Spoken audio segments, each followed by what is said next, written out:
กันไล่พูดเนาะ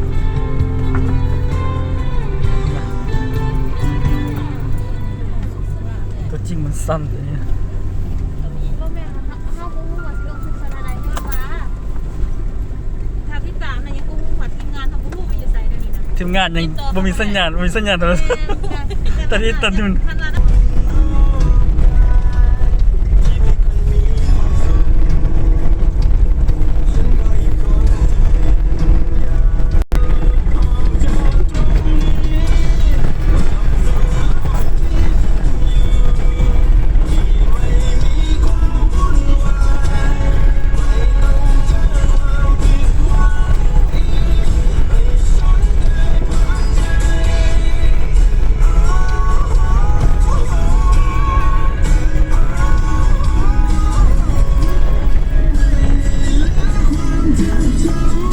เข้มงาม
ต่ำจ้ะ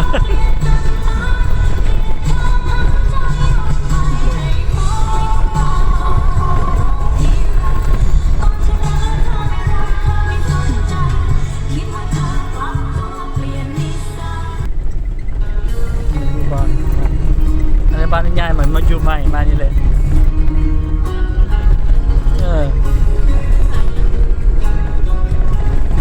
จะใครเนี่ยมะฟักมะเขือโอ้ยขากลับไปเด้อกันมานี่มะกะไล่จะฆ่ายังวะลองมักเล่นเนาะ